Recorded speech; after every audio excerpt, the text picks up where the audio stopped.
नमस्कार प्यारे स्टूडेंट, कैसे हो आप सभी। उम्मीद करते हैं कि आप सभी ठीक होंगे।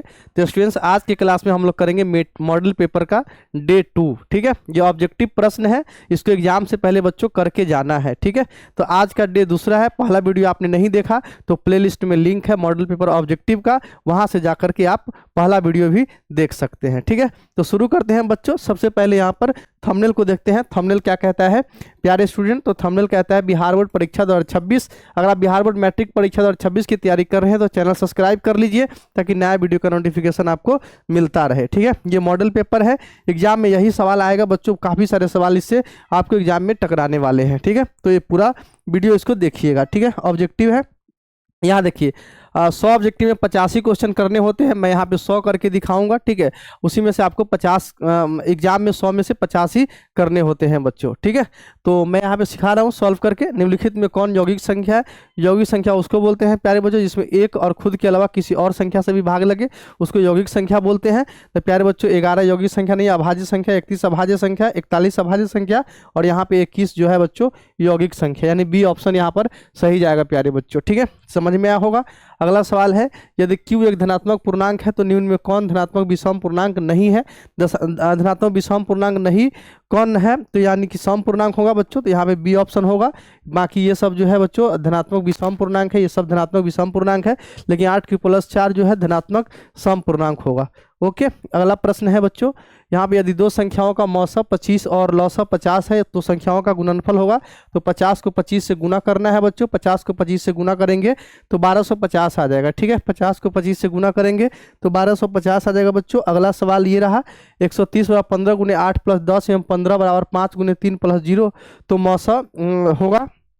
मौसा 130 और 15 का होगा। 130 और 15 का मौसा कितना होगा प्यारे बच्चों? तो यहाँ पे जो है इसका मौसा कितना होगा? तो यहाँ पर जो है 5 है बच्चों, यहाँ पे ये वाला 5 आंसर होगा। ठीक है, 5 होगा आंसर। ठीक है, बी ऑप्शन यहाँ पर सही होगा प्यारे बच्चों। ठीक है, बी ऑप्शन यहाँ पर सही जाएगा, मौसा 5 हो जाएगा। ठीक है, जहाँ 0 आ जाता है तो यहाँ पर जो संख्या होता है बच्चों वही हमारा क्या होता है?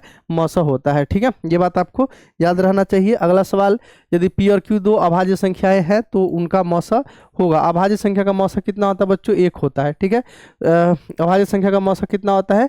1 होता है। अगला सवाल है, यदि 65 117 का मौसा 65 m माइनस 117 के रूप में है तो m का मान होगा। 65 और 117 का पहले मौसा कितना आएगा बच्चों? तो 13 पचे कितना होता है? 13 पचे 65 होता है। और यहाँ पे 117 को लिख सकते हैं, 13 नमा 117 होता है, तो 13 गुना 3 लिख सकता हूँ। यहाँ पे मौसा मेरे अनुसार मौसा 13 है। ठीक है, लेकिन सवाल के अनुसार 65 m माइनस 117, इसको मैं लिखूंगा 65 m माइनस 117 बराबर 13 लिखूंगा पहले। ठीक है, 65 m बराबर हमारे पास 13 प्लस 117 आएगा, और 13 और 117 कितना आएगा? 130 आएगा, यानी 130 बटे कितना आएगा बच्चों? 65। और यहाँ पे 65 दूना 130 होता है, यानी कौन सा ऑप्शन? बी ऑप्शन जाएगा बच्चों। 2 आंसर हो जाएगा। ठीक है, 2 आंसर इसका हो जाएगा। अगला सवाल है, यदि p एक अभाज्य संख्या है तो रूट p क्या होगा बच्चों? रूट p एक अपरिमेय संख्या होगा। बी ऑप्शन यहाँ पर सही होगा। वृत्ताकार पथ पर 3 धावक एक ही स्थान से दौड़ना प्रारंभ करते हैं तो एक चक्कर लगाने में क्रमशः 3 घंटे, 4 घंटे तथा 8 घंटे का समय लगता है। तो तीनों का प्रस्थान बिंदु पर पुनः मिलने में लगा समय होगा। तो बच्चों 3, 4 इस तरह के सवाल है। 3, 4 और 8 का क्या करिएगा? 3, 4 और 8 का बच्चों यहाँ पे एलसीएम निकालना होता है। ठीक है, तो एलसीएम कैसे निकालेंगे? एलसीएम निकालते हैं तो 2 से 3, यहाँ पे दूना 4, 2 चौका 8। ठीक है, फिर यहाँ पे 2 से लगाइए तो 3, 1, 2 यहाँ पे आएगा, 3 दूना 6, 6 दूना 12, 12 दूना 24, यानी 24 घंटे होगा बच्चों। डी ऑप्शन यहाँ पे सही चला जाएगा। ठीक है, डी ऑप्शन जाएगा। 24 घंटे लग जाएंगे बच्चों, 24 घंटे लग जाएंगे। अगला प्रश्न रहा, निम्न में किसका दशमलव प्रसार शांत है बच्चों?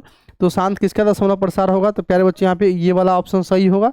ठीक है, 19/80, क्योंकि 80 का जो गुणनखंड होगा कितना होगा? 2 से 40, 2 से 20 और 2 से 10, 2 से 5, यानी 2 के पावर 4 गुने यहाँ पे 5 आएगा। ठीक है, 2 4 8 985 होता है। तो इसका गुणनखंड, जिस संख्या के हर का गुणनखंड 2 गुने 5 के रूप में आए बच्चों, 2 की पावर n गुने 5 की पावर m के रूप का है, उसको शांत बोलते हैं। बाकी सब अशांत होगा। ठीक है, डी ऑप्शन यहाँ पे सही प्यारे बच्चों चला जाएगा।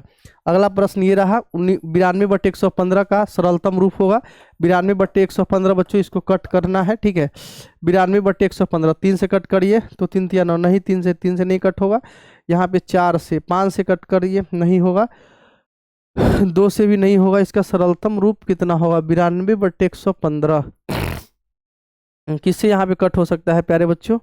तो 4 से भी नहीं होगा, 5 से नहीं होगा, 5 से नीचे तो होगा लेकिन ऊपर नहीं होगा। 46, 46 दूना 92, 23 दूना, ये भी नहीं होगा। तो यहाँ पे 92/115, 3 से तो नहीं होगा, 4 3 नहीं, 5 3 4 46 दूना 92, 23 दूना 46। पहले बच्चों ये जो है ना, ये सवाल थोड़ा सा रॉन्ग लग रहा है, ठीक है। 92 यहाँ पे 46 कर दीजिएगा तो हो सकता है। 45 दूना 90 और 46 दूना 192, नहीं, ये भी नहीं होगा, ठीक है। अ, ये सवाल बच्चों रॉन्ग है, इसका ऑप्शन देखिए इसमें कहीं पे नहीं है, सही ऑप्शन नहीं दिया है, ठीक है। 23 पंचे 5 से 23 पंचे 115 तो आएगा, लेकिन ऊपर है कितना 92, तो नहीं आ रहा है, ठीक है इसका ऑप्शन। और ये या तो क्वेश्चन गलत है या फिर ऑप्शन गलत है, ठीक है, ये चीज़ है। तो आगे बढ़ते हैं, ये देखते हैं द्विघात बहुपद Y square plus 16y plus 55 के शून्यक होंगे। तो इसका शून्यक कौन सा होगा प्यारे बच्चों? 11 25 55, यानी दोनों शून्य क्या होंगे, यहाँ सब सारे जगह प्लस है इसलिए दोनों शून्य ऋणात्मक में होंगे। आप निकाल के भी देख सकते हैं। 11y को लिख सकता हूँ 11y प्लस 5y प्लस 55 बराबर कितना 0, y कॉमन लीजिएगा, y plus 11 plus 5 common, y plus 11 बराबर क्या होगा 0 होगा। यहाँ पे y plus 11 into y plus 5, ठीक है, बराबर 0। प्लस 11 हो जाएगा -11, यहाँ प्लस 5 हो जाएगा -5, तो दोनों माइनस में आ रहा है, यानी दोनों ऋणात्मक होगा। वैसे भी आप डायरेक्ट भी आंसर दे सकते हैं बच्चों, जब दोनों जगह प्लस हो तो दोनों ऋणात्मक में ही आएगा, ठीक है। आगे बढ़ते हैं, अगला सवाल है बच्चों ये रहा, द्विघात बहुपद के शून्यकों की संख्या कितनी होती है? द्विघात बहुपद के शून्यकों की संख्या 2 होती है बच्चों, और रैखिक बहुपद का 1 और त्रिघात बहुपद का 3, ये भी बात आपको याद रखना है। अगला सवाल, निम्न में कौन बहुपद नहीं है? तो बहुपद वही नहीं होगा बच्चों जिसका पावर भिन्न में हो, जिसका पावर माइनस में हो, और जो रूट में इस तरह से लिखा हो तो ये सारे चीज़ बहुपद नहीं होता है, या इस तरह का भी हो तो ये भी बहुपद नहीं होगा, तो ये भी नहीं है। ये वाला तो है बहुपद, ये वाला भी है बहुपद, ठीक है। और कौन बहुपद नहीं है? तो बच्चों यही वाला ऑप्शन होगा, सी बहुपद नहीं है, ठीक है। ये सारा तो बहुपद है। अगला सवाल है, यदि बहुपद px का एक शून्यक -2 है तो px का एक गुणनखंड होगा। x बराबर -2 इसका शून्यक है, तो बच्चों -2 इधर आएगा, +2 एक गुणनखंड होगा, यानी बी ऑप्शन सही होगा, x + 2, ठीक है। तो ये काफ़ी आसान सवाल जो है पेपर में आते हैं बच्चों, एकदम चुटकी वाले सवाल। बहुपद x² + bx + c a बराबर नहीं 0 का आलेख होता है। इसका आलेख कैसा होता है बच्चों? वृत्त होता है, या फिर सरल रेखा होता है, या फिर अति परवलय होता है, या फिर परवलय होता है। बच्चों इसका परवलय इसका होगा, ठीक है, बी ऑप्शन सही जाएगा, ठीक है, बी ऑप्शन सही जाएगा, परवलय होता है इसका।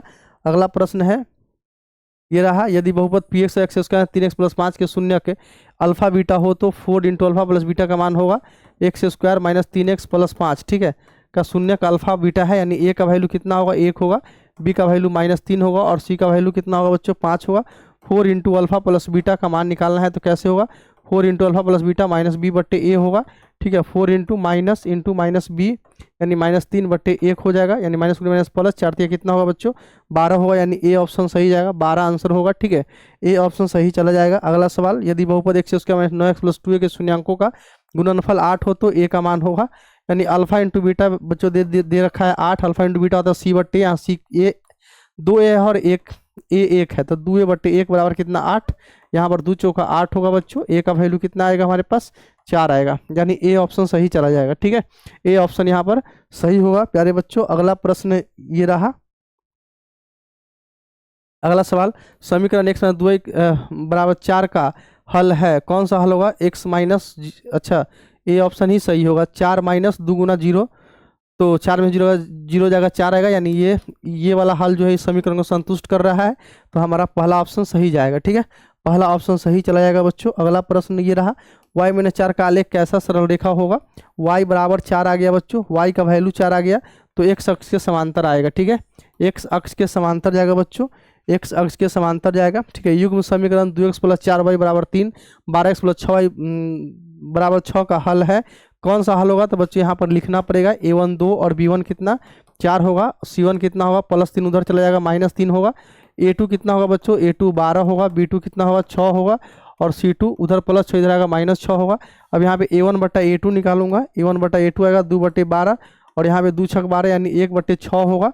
b1/b2 क्या होगा प्यारे बच्चों 4/6, 2 दूना 4, 2 तिया 6 यानी 2/3 होगा, और C1/C2 कितना होगा प्यारे बच्चों, -3/-6, माइनस से माइनस कट हो गया, 3 दूना 6 यानी 1/2। A1/A2 बराबर नहीं आ रहा है B1/B2, ठीक है। तो इस तरह का जब कंडीशन होता है तो प्यारे बच्चों केवल एक हल होता है, ठीक है। 3 कंडीशन है, तीनों कंडीशन को आप याद रखना। A1/A2 बराबर नहीं आए B1/B2 तब इसका केवल एक हल होगा, ठीक है। A1/A2 बराबर B1/B2 लेकिन बराबर नहीं C1/C2 तब इसका कोई हल नहीं होगा। A1/A2 बराबर B1/B2, ठीक है, और बराबर C1/C2 तब इसका बच्चों अनेक हल होगा, ठीक है। तो ये आपको याद रखना है। आगे बढ़ते हैं, अगला प्रश्न को देखते हैं बच्चों।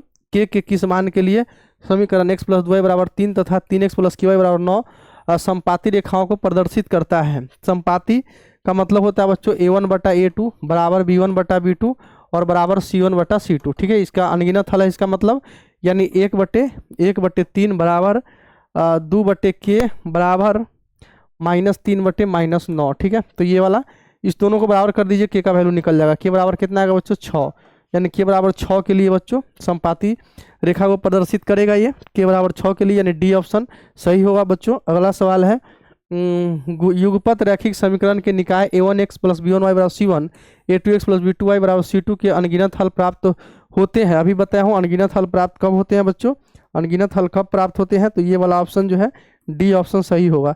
A1/A2 बराबर B1/B2 बराबर C1/C2 हो तो अनगिनत हल होते हैं, ठीक है। अगला सवाल, यदि रेखाएं समांतर है तो समीकरण निकाय का कोई हल नहीं होता है और इस स्थिति में समीकरण युग्म क्या होता है, असंगत होता है, ठीक है। असंगत होता है बच्चों, असंगत होता है, बाकी दोनों कंडीशन में संगत होता है, याद रखना है। अगला सवाल, यदि रेखीय समीकरणों का युग्म संगत हो तो रेखाएं होगी प्रतिच्छेदी या संपाती, यानी डी ऑप्शन होगा, ठीक है। प्रतिच्छेदी या संपाती हो तो उस स्थिति में संगत बोलते हैं, बाकी समांतर होता है तो असंगत बोलते हैं बच्चों।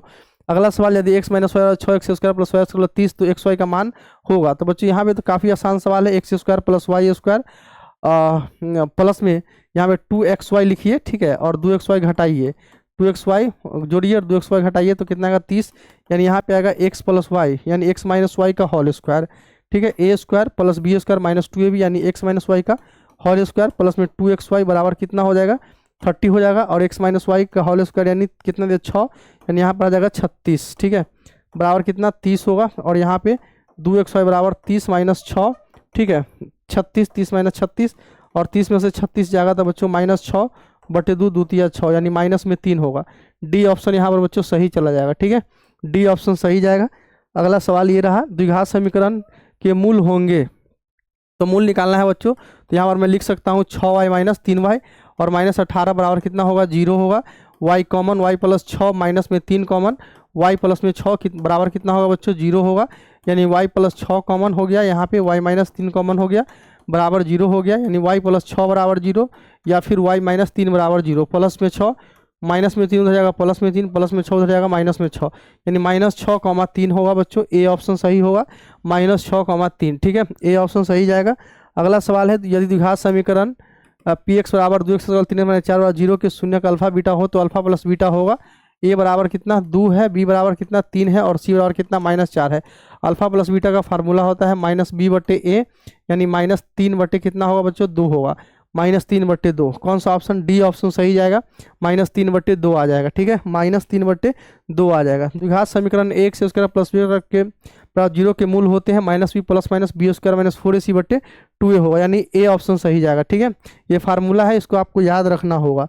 अगला सवाल, यदि समीकरण bx² + x + c = 0 के मूल समान हो तो c का मान होगा। मूल समान का मतलब विवेचक 0 के बराबर, b² - 4bc बराबर कितना होगा 0 होगा, यानी a² बराबर 4bc हो जाएगा, यानी a² / 4b बराबर c हो जाएगा, ठीक है, यानी a² / 4b, बी ऑप्शन सही जाएगा।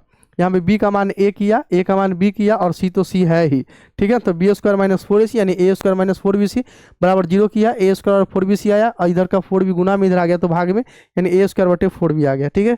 अगला सवाल, द्विघात समीकरण x² + x + 5 के मूलों की प्रकृति होगी।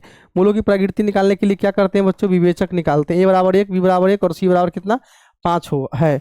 d बराबर क्या होता है बच्चों b² - 4ac, यानी 1 का स्क्वायर -4ac का मतलब 4 गुना 1 गुना 5 होगा, और यानी 1 - 4 5 कितना 20 होगा, यानी -19, यानी डी अगर 0 से छोटा हो तो मूल क्या होता है बच्चों अवास्तविक होता है, यानी सी ऑप्शन होगा प्यारे बच्चों, ठीक है, मूल अवास्तविक हो जाएगा। अगला सवाल ये रहा, यदि द्विघात समीकरण P x square plus 4x plus 3 बराबर 0 के मूल बराबर हो तो पी का मान होगा। मूल बराबर का मतलब है कि विवेचक 0 के बराबर, बी स्क्वायर माइनस 4ac यानी 4 गुना पी गुना 3 बराबर कितना 0, 16 बराबर 4 तिया 12 पी होगा यहाँ पर, ठीक है। 4 से 4 तिया 12, यहाँ पे 4 चौका 16, यहाँ पे 4/3 बराबर कितना आएगा प्यारे बच्चों, पी होगा, यानी 4/3 बराबर पी। कौन सा ऑप्शन, बी ऑप्शन होगा, ठीक है। बी ऑप्शन पी बराबर 4/3 हो जाएगा, ठीक है। बी ऑप्शन होगा पी बराबर 4/3। समांतर श्रेणी का सार्वंतर होगा, यानी डी बराबर दूसरा पद माइनस पहला पद, यानी 5/4 माइनस कितना 3/4, 4 4 कैल्शियम 4, 5 माइनस 3, 5 में से 3 चला जाएगा 2/4, दुक्का 2 दूना 4, यानी हमारे पास बच्चों 1/2। कौन सा ऑप्शन, सी ऑप्शन सही होगा, 1/2 हो जाएगा, ठीक है। 1/2 हो जाएगा बच्चों। अगला सवाल, यदि 2/3 ए 2 किसी समांतर श्रेणी का 3 क्रमागत पद तो ए का मान होगा। समांतर श्रेणी के 3 क्रमागत पद का मतलब दूसरा पद माइनस पहला पद बराबर तीसरा पद माइनस दूसरा पद, ठीक है। यानी हमारे पास बच्चों ए माइनस इधर आएगा प्लस ए, इधर 2 माइनस 2/3 इधर आएगा प्लस 2/3, बट्टे कुछ नहीं 1 दे देना, यहाँ पे 2a आएगा, 1 3 कैल्शियम 3, यहाँ पे 3 गुना 6 प्लस 2 आ जाएगा, यानी ए बराबर हमारे पास 8/3 गुना 2 यानी 2 चौका 8, यानी कितना आ गया बच्चों 4/3 आ गया। कौन सा ऑप्शन, बी ऑप्शन सही होगा, ठीक है। बी ऑप्शन सही होगा, 4/3 हो जाएगा। अगला सवाल ये रहा, समांतर श्रेणी 25 20 15 का कौन सा पद जो है ऋणात्मक होगा। कौन सा पद ऋणात्मक होगा बच्चों, तो ए बराबर 25 लिखिए और डी बराबर 20 माइनस 25 लिखिए, तो यहाँ पे -5 आ जाएगा। ऋणात्मक का मतलब टी एन 0 से छोटा होगा, यानी A plus N minus 1 into D जो है 0 से छोटा होगा, इसका मतलब है ए का मान 25 plus N minus 1 into d का मान -5, ये भी 0 से छोटा होगा, यानी एन माइनस 1 गुने -5, और यहाँ पे ये -25 से छोटा आएगा, ठीक है। इस तरह से आ जाएगा, ठीक है। दोनों साइड माइनस से गुना कर दीजिएगा, ठीक है। तो क्या आएगा बच्चों, ये n माइनस 1 इंटू 5 आएगा और ये प्लस हो जाएगा, लेकिन ये साइन बदल जाता है, 25 हो जाएगा, यानी n जो है बड़ा 5 प्लस 1, इधर माइनस दोनों साइड 1 जोड़ूंगा तो ये खत्म हो जाएगा, उधर 1 जुड़ जाएगा, यानी n बड़ा 6 से बड़ा कौन सा पद होगा बच्चों, 7वां पद होगा, ठीक है। 6 से बड़ा कौन सा पद होगा, 7वां पद होगा, ठीक है। 6 से बड़ा 7वां पद जो होगा बच्चों ऋणात्मक होगा, ठीक है। ऐसे भी आप देख सकते हैं 25 20 15 के बाद कितना आएगा 10 आएगा, उसके बाद कितना आएगा 5 आएगा, ठीक है। 1 2 3 4 5 छठा पद आ रहा है, 5 आएगा, उसके बाद 0 आएगा, ठीक है। और उसके बाद 7वां पद जो है ऋणात्मक आएगा, ठीक है। यहाँ पे -5 आ जाएगा, यानी 7वां पद, बी ऑप्शन सही होगा, ठीक है। सही तो है। अगला सवाल ये रहा, समांतर श्रेणी के 11वां पद होगा बच्चों, ए का वैल्यू कितना होगा 2 होगा, डी का वैल्यू दूसरा पद माइनस पहला पद 3 होगा, और एन का वैल्यू 11। फार्मूला क्या होता है, टी एन बराबर A plus N minus 1 into D, A बराबर A plus N minus 1 T 11, A का मान 2, एन का मान 11, 11 में से जगह 10 गुना डी का वैल्यू 3, यानी 2 + 10 या 30, 30 और 2 कितना होता है बच्चों 32 होता है, यानी सी ऑप्शन सही होगा, ठीक है। सी ऑप्शन यहाँ पर सही चला जाएगा। अगला सवाल देखते हैं, यदि किसी समांतर श्रेणी का nवां पद 8n-2 हो तो उस श्रेणी का 7वां पद होगा, यानी nवां पद दे रखा है, टी एन बराबर क्या लिखूंगा 8n-2, 7वां पद होगा, बस T7 निकालना है, 8 × 7 - 2 8 7 56 में से 2 जाएगा बच्चों 54 होगा। कौन सा ऑप्शन, ए ऑप्शन जाएगा, ए ऑप्शन सही होगा, ठीक है। अगला प्रश्न, यदि समांतर श्रेणी का प्रथम पद ए और सार्वंतर डी हो तब इसके प्रथम n पदों का योगफल होगा n/2 × 2a + n-1 × d, इसका फार्मूला होता है Sn का, यानी सी ऑप्शन सही चला जाएगा, ठीक है। सी ऑप्शन सही होगा। अगला सवाल, इसका n बराबर होगा, ये नेचुरल नंबर का जो योग होता है n × n + 1/2 होता है, ठीक है। n × n + 1/2 होता है बच्चों। कौन सा ऑप्शन, सी ऑप्शन जाएगा, ठीक है। नेचुरल पदों का जो योग होता है n × n + 1/2 होता है। अगला प्रश्न सही है, सही है, इसको आप निकाल के भी देख सकते हैं। Sn बराबर होगा n/2 × 2a + n-1 × d, यानी 2n + n-1 × d का वैल्यू भी 1 होगा, यानी n/2 यानी 2a + n-1, 2 में से और यही आएगा सॉल्व करके, ठीक है। अगला सवाल, दो भिन्न त्रिज्या वाले वृत्त हमेशा होते हैं, दो भिन्न त्रिज्या वाले वृत्त हमेशा होते हैं समरूप होते हैं, ठीक है। दो भिन्न त्रिज्या वाले वृत्त हमेशा समरूप होते हैं। अगला प्रश्न, त्रिभुज PQR में बिंदु S और T क्रमशः भुजाएं PQ और PR पर इस प्रकार है कि ST समांतर QR है और PS x SQ x-2 PT x + 2 TR x-1 हो तो x का मान होगा, यानी इस तरह की बात बोल रहा है। यहाँ पे है त्रिभुज है ये PQR, ये PQ ये R, और यहाँ पे एक S है और एक T है, इसलिए बोल रहा है कि PS जो है बच्चों x है, SQ क्या है x-2 है, और PT क्या है x + 2 है, और यहाँ पे ये वाला जो है x-1 है, यानी PS/SQ बराबर PT/TR होता है, ठीक है। अगर ये ST समांतर QR हो तो x बटे एक्स माइनस 2 बराबर मैं कर सकता हूँ x प्लस 2 बटे एक्स माइनस 1। इसको गुना करिएगा तो एक्स स्क्वायर माइनस में x, यहाँ पे आएगा a plus b into a minus b, x square minus 4, x square से एक्स स्क्वायर कट जाएगा, माइनस से माइनस कट कर दीजिए, x का वैल्यू बच्चों 4 आएगा। ए ऑप्शन सही होगा। ठीक है, ए ऑप्शन बच्चों यहाँ पर सही चला जाएगा। कितना आसान आसान सवाल है आप देख रहे हैं यहाँ पे। ठीक है, अगला सवाल है, ये रहा, दिए गए चित्र में डी समांतर B C A D D B दिया है। ठीक है, और ई सी निकालना है यहाँ पे, तो यहाँ पे भी वही नियम लगेगा, ए डी बटे डी बी बराबर ए ई बटे ई सी, यानी इस तरह का नियम लगेगा। दशमलव उड़ाइए, यहाँ पे 10 करिए, 2 अठे 16 यहाँ पे आएगा ई सी गुना 10 बराबर 8 3 24, और 10 यहाँ पे भाग होगा, 10 गुना में जाएगा भाग में, यानी 24 बटे 10 करेगा तो यहाँ पे 2.4 आ जाएगा। ठीक है, यानी 2.4, बी ऑप्शन सही होगा। ठीक है, बी ऑप्शन यहाँ पे सही चला जाएगा बच्चों, बी ऑप्शन यहाँ पे सही चला जाएगा। ठीक है, बी ऑप्शन यहाँ पे सही चला जाएगा। ओके,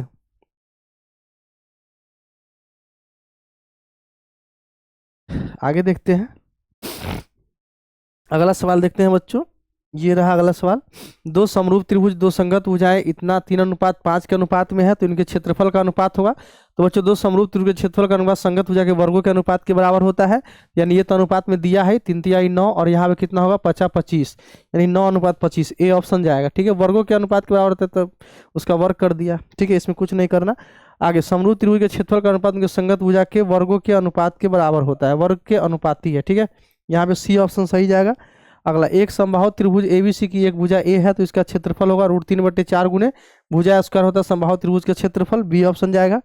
एक समबाहु त्रिभुज एबीसी की कोई भुजा 2a है, तो उसकी ऊंचाई होगी, यहाँ पे ऊंचाई निकालना है बच्चों।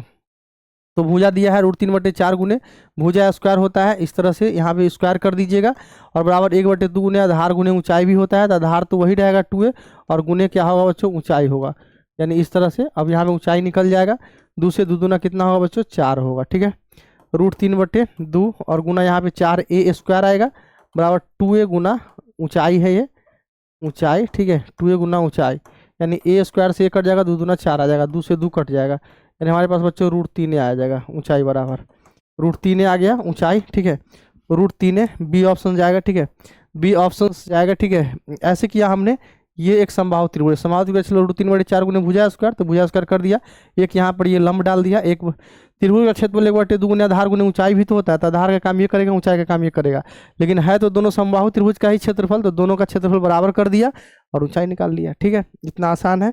अगला सवाल, एक समकोण त्रिभुज कर्ण का वर्ग शेष दो भुजाओं के वर्गों के योग के बराबर होता है, वर्गों के योगफल के बराबर होता है, यानी डी ऑप्शन होगा। अगला प्रश्न, किसी समचतुर्भुज के विकर्णों की लंबाई 30 सेंटीमीटर और 40 सेंटीमीटर, तो इसकी एक भुजा की लंबाई होगी। समचतुर्भुज के विकर्णों की लंबाई, ठीक है, विकर्णों की लंबाई, समचतुर्भुज इसका सारा भुजा क्या होगा बच्चों, बराबर हो, और ये वाला जो है ये 90 डिग्री पे हो। ठीक है, तो दोनों विकर्णों की लंबाई दे रखा है बच्चों कितना, एक का 30 दे रखा है और एक का 40 दे रखा है, तब क्या बोला है, तो इसकी भुजा की लंबाई होगी, तो एक का 30 है पूरा विकर्ण, तो ये कितना होगा बच्चों 15 होगा, और ये कितना होगा 20 होगा। ठीक है, अब ये निकालना है, तो ये 90 डिग्री, ये कर्ण हो जाएगा, कर्ण स्क्वायर बराबर, कर्ण बराबर आएगा रूट अंडर ये लंब स्क्वायर प्लस आधार स्क्वायर, 20 के स्क्वायर 400, 15 के स्क्वायर 225, और 4 और 225 625, और इसका वर्गमूल 25, यानी बच्चों 25 सेंटीमीटर होगा। कौन सा ऑप्शन, सी ऑप्शन सही होगा। ठीक है, सी ऑप्शन सही होगा। त्रिभुज एबीसी में ए 90 डिग्री, B C square minus A B square बराबर होगा, यानी बच्चों ये दे रखा है त्रिभुज एबीसी में, ए दिया है यहाँ पे, बी यहाँ पे और सी यहाँ पे, ये कितना है, ये 90 डिग्री है, यानी B C square minus A B square बराबर क्या होगा बच्चों, यहाँ पे ए सी स्क्वायर होगा, यानी B C square minus A B square बराबर क्या होगा, ए सी स्क्वायर। सी ऑप्शन, चूंकि कर्ण स्क्वायर बराबर लंब स्क्वायर प्लस आधार स्क्वायर होता है, तो कर्ण स्क्वायर माइनस ये जो है ए बी स्क्वायर क्या आएगा बच्चों, ए सी स्क्वायर आएगा। ठीक है, अगला प्रश्न ये रहा, यदि किसी बिंदु बी से एक्स अक्ष पर डाले गए लंब की लंबाई 10 एवं वाई अक्ष पर डाले गए लंब की लंबाई 5 हो, तो बिंदु बी का निर्देशांक होगा।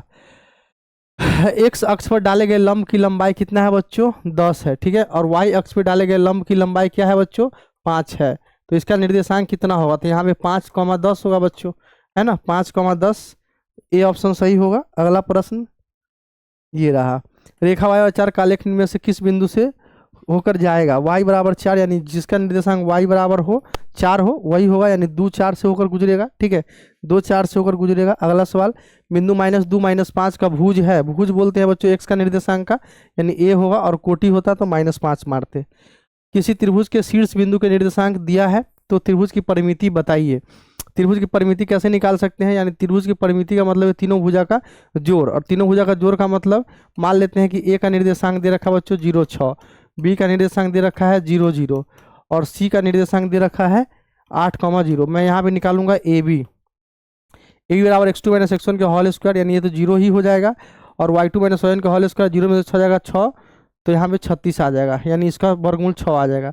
BC निकालूंगा कितना आएगा, यहाँ पे 8 के स्क्वायर केवल आएगा क्योंकि बाकी तो 0 है, तो यहाँ पे यानी 8 आएगा। AC कितना आएगा, AC हमारे पास 8 में से 0 आएगा 8 8 64 और प्लस 36, 64 और 36 कितना होता है 100, 100 के बाहर 10। अब तीनों को जोड़ दीजिए, 8 6 14, 14 और 10 24, यानी बी ऑप्शन जाएगा। ठीक है, बी ऑप्शन सही होगा। अगला प्रश्न है, एक्स अक्ष के बिंदु इतना की दूरी बताइए। एक्स अक्ष से बिंदु इतना की दूरी बताइए, एक्स अक्ष से बिंदु इतना की दूरी बताइए, यानी ये y वाला निर्देशांक निकलता है, तो y बराबर कितना होगा बच्चों, यहाँ पे 5 है, तो यही आंसर होगा, एक्स अक्ष से दूरी है 5। अगला प्रश्न, बिंदुओं -2 को मिलाने वाली रेखाखंड के मध्य बिंदु का किस चतुर्थांश में होगा। इसका तो पहले मध्य बिंदु निकालूंगा। मध्य बिंदु कैसे होता है, x1 + x2/2, 4 में -2 जोड़ूंगा तो यहाँ पे 2 आ जाएगा। ठीक, 4 में -2 जोड़ूंगा तो 2 आ जाएगा, और 2 का आधा करूंगा तो 1 आ जाएगा, कॉमा -6 में 8 जोड़ूंगा तो 2 आएगा, और यहाँ पे 2 आधा करूंगा तो 1 आएगा, यानी 1, 1 आ गया बच्चों। 1, 1 किस में होगा, x भी प्लस और y भी प्लस, यानी फर्स्ट निर्देशांक में आएगा, यानी पहला पाद में आएगा, प्रथम पाद हो जाएगा। ठीक है, प्रथम पाद होगा बच्चों। अगला सवाल है, बिंदुओं -3 4 7 8 को मिलाने वाली रेखाखंड का मध्य बिंदु का निर्देशांक होगा। 7 में 3 जोड़िएगा तो ये घट जाएगा, -3 4 और उसका आधा करना है, 8 4 12, 12/2 6 आएगा, यानी 12/2, 2 6 12, यहाँ 2 दूना 4, 2, 6, कौन सा ऑप्शन, बी ऑप्शन होगा। ठीक है, अगला सवाल है, यदि 3 बिंदुओं एक रैखिक हो तो उससे बने त्रिभुज का क्षेत्रफल होगा। बच्चों, एक रैखिक त्रिभुज का क्षेत्रफल क्या होता है, 0 होता है, यानी संरेखित त्रिभुज का क्षेत्रफल क्या होता है, 0 होता है। संरेखित बिंदु से बने त्रिभुज का क्षेत्रफल 0 होता है।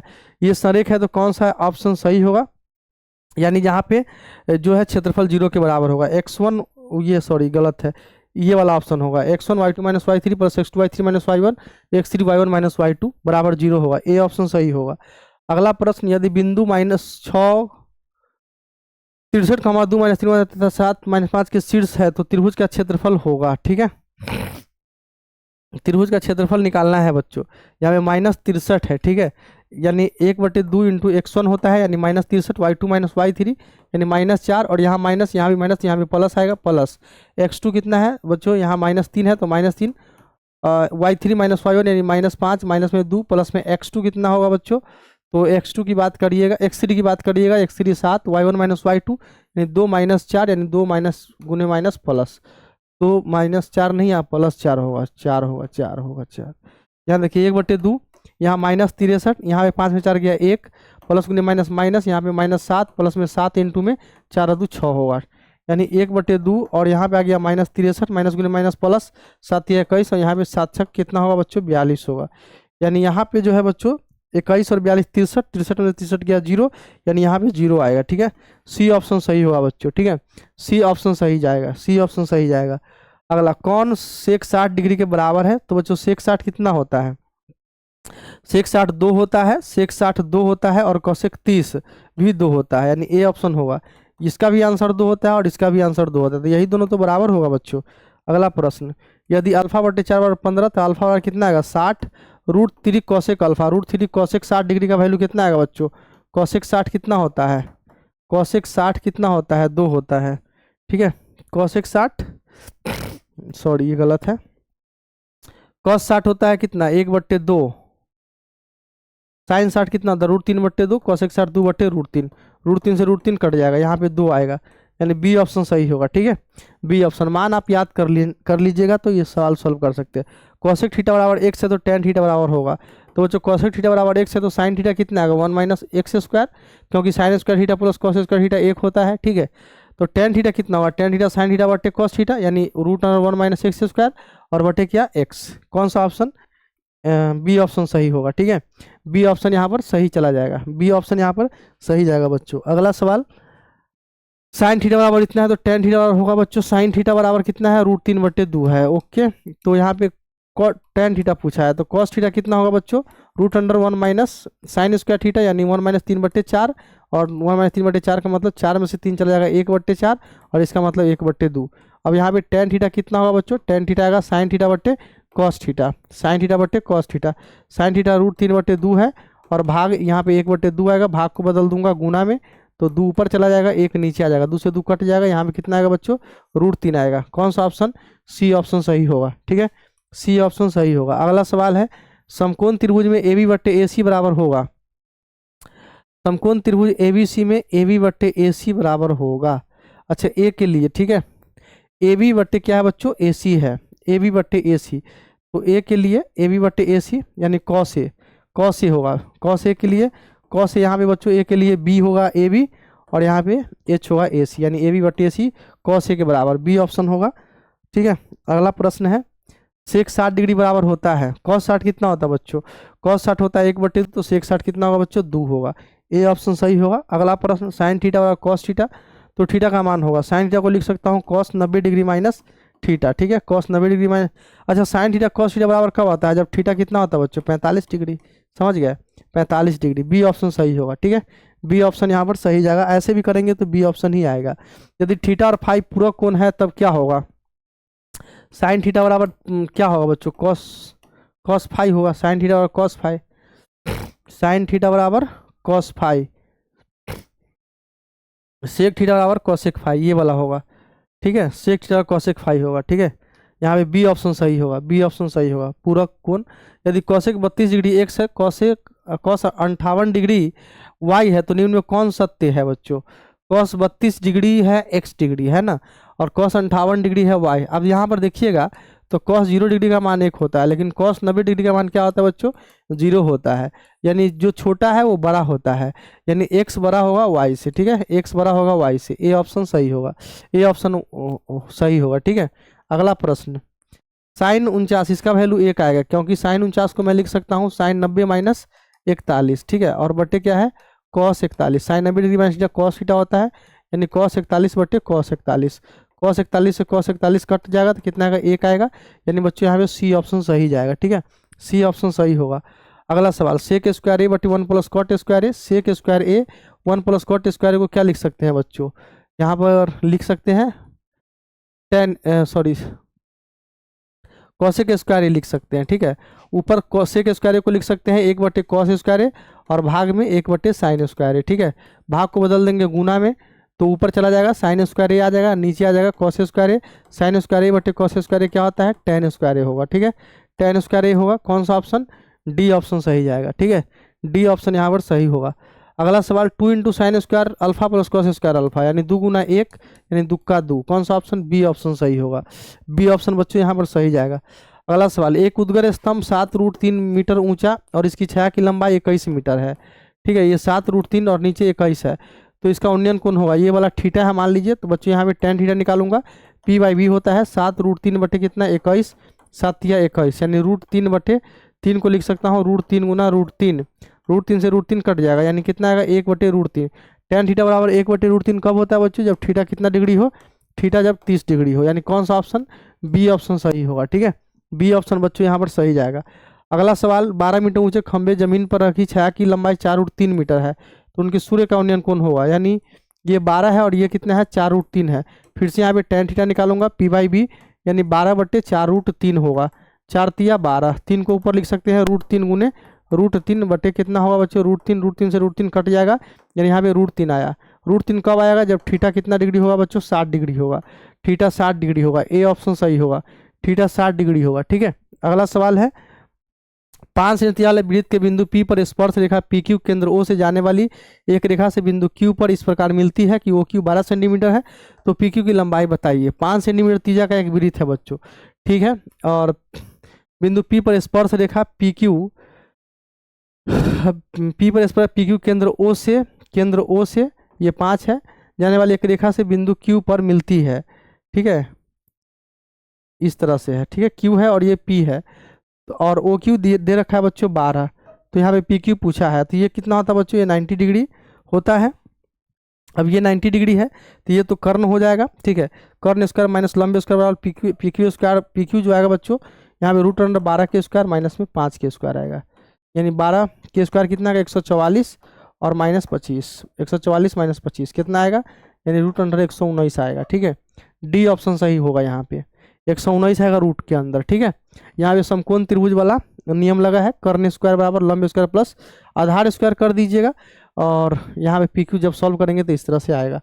अगला सवाल, किसी वृत्त के केंद्र से 10 सेंटीमीटर दूर स्थित बिंदु ए है, वृत्त के केंद्र से 10 सेंटीमीटर दूरी पे है, वृत्त पर खींची गई स्पर्शरेखा की लंबाई 8 सेंटीमीटर है, इस तरह से ये 8 दे रखा है, तो वृत्त की त्रिज्या होगी ओ पी, और ये भी देखिए उसी तरह का सवाल है। तो यहाँ पे क्या लिख सकता हूँ, वृत्त की त्रिज्या स्पर्शरेखा पर लंब होती है, यानी ओ क्यू स्क्वायर बराबर मैं लिख सकता हूँ P Q square plus O P square, इस तरह से सॉल्व किया जाता है इसको।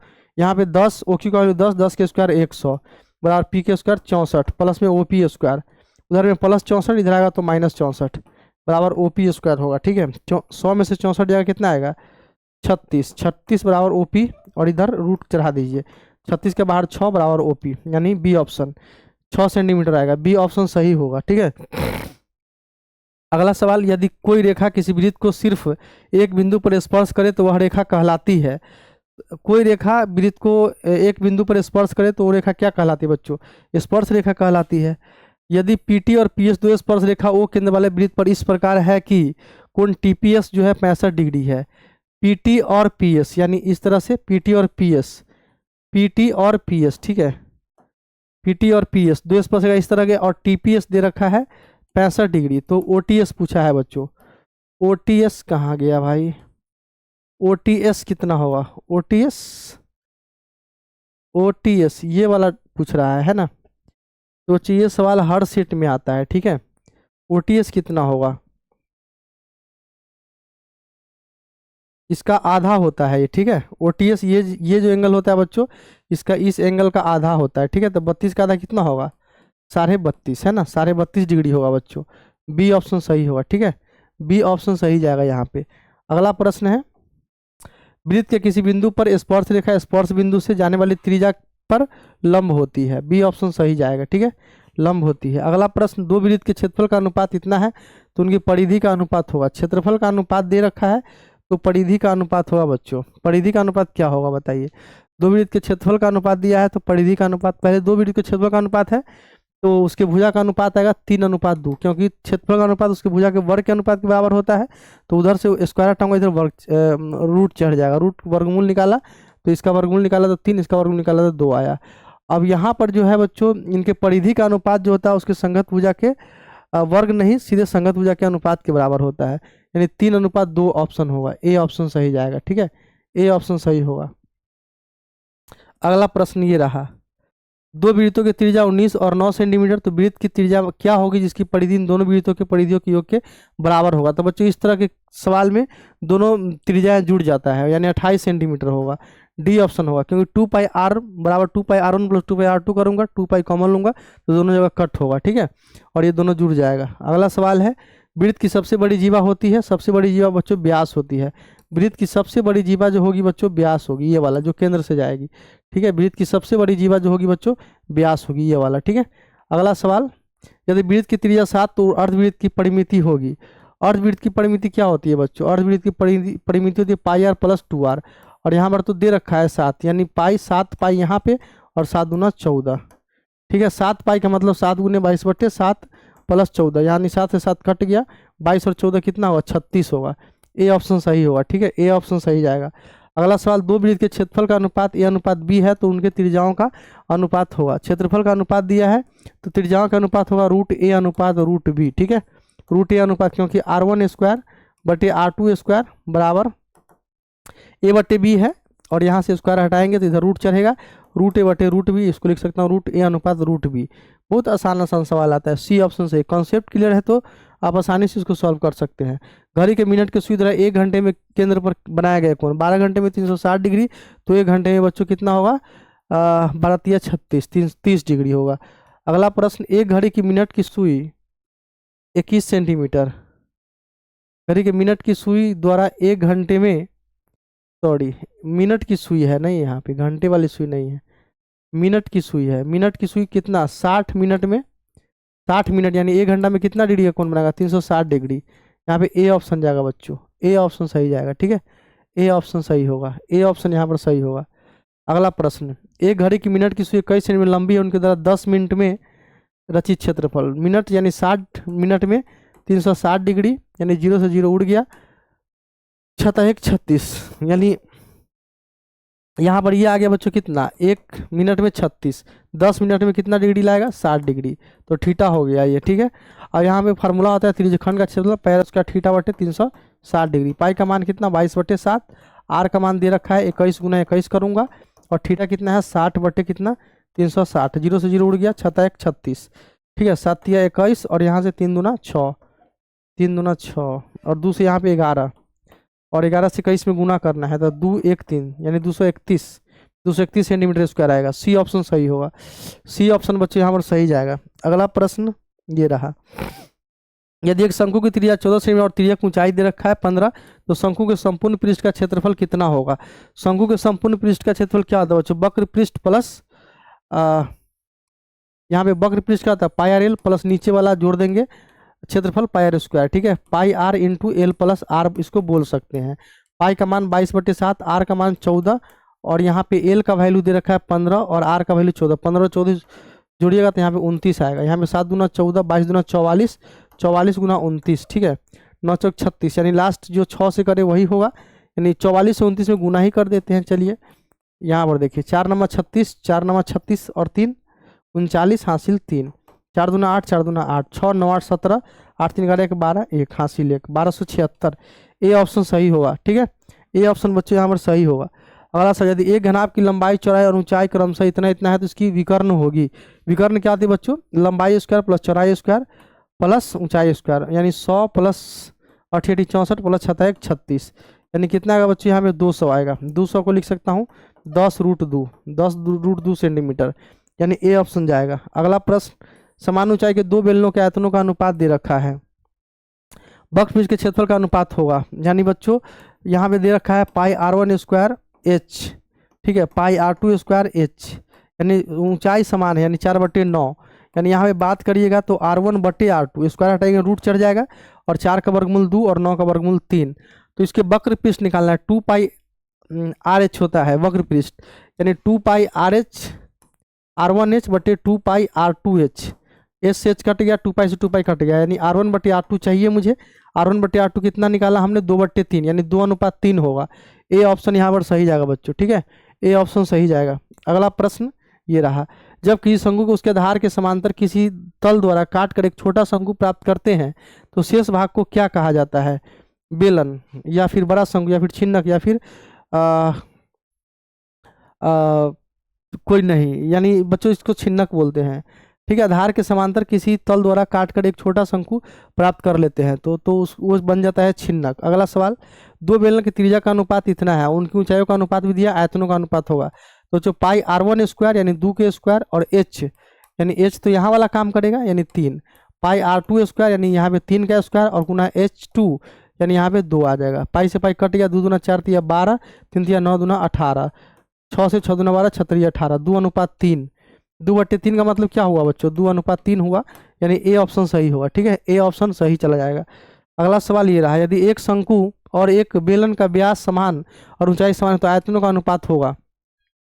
शंकु का आयतन 1/3 पाई आर स्क्वायर एच होता है, और बेलन का आयतन पाई आर स्क्वायर एच होता है। पाई आर स्क्वायर से पाई आर स्क्वायर एच कट जाएगा, 1/3 यानी 1:3 होगा बच्चों। कौन सा ऑप्शन?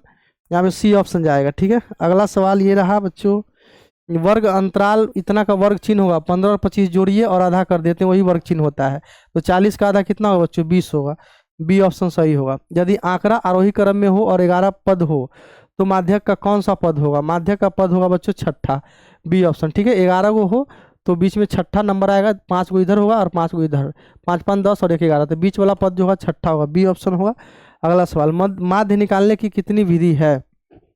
माध्य निकालने की बच्चों कितनी विधि है? 3 है ना, 3 विधि है। ठीक है, 3 विधि है बच्चों माध्य निकालने की। अगला सवाल है, 12 17 इतना का परिसर होगा, सबसे ज़्यादा में से कम को घटा दीजिए।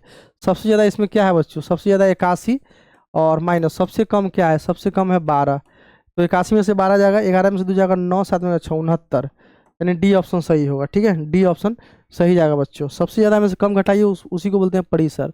बहुलक का सूत्र है, बहुलक का सूत्र है बच्चों ये वाला है, सी ऑप्शन। ठीक है, बहुलक का सूत्र सी ऑप्शन सही होगा। अगला सवाल, संचयी बारंबारता वक्र कहलाता है, संचयी बारंबारता वक्र कहलाता है बच्चों त्वरण कहलाता है।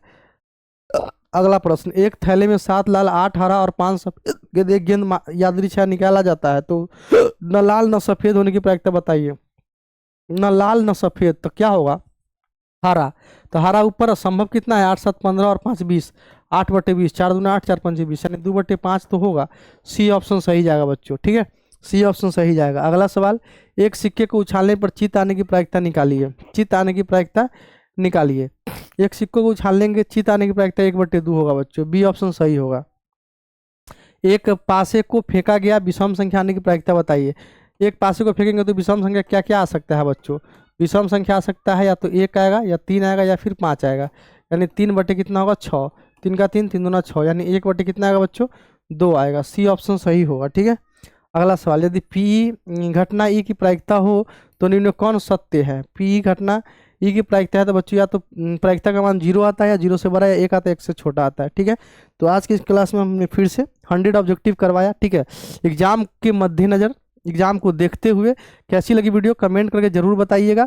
वीडियो अच्छी लगी हो तो वीडियो को लाइक और चैनल को सब्सक्राइब जरूर कर लीजिए ताकि नया वीडियो का नोटिफिकेशन आपको मिलता रहे। डे 2 भी करवा दिया, अब 3 वीडियो और इसका बच गया है। एग्जाम से पहले मैं इसको दे दूंगा और इसको करके आप जाइएगा, एग्जाम में आपको काफ़ी कॉन्फिडेंस मिलेगा और सारा सवाल आप सॉल्व कर लेंगे। ठीक है, तो बहुत बहुत धन्यवाद वीडियो देखने के लिए। Thank you very much.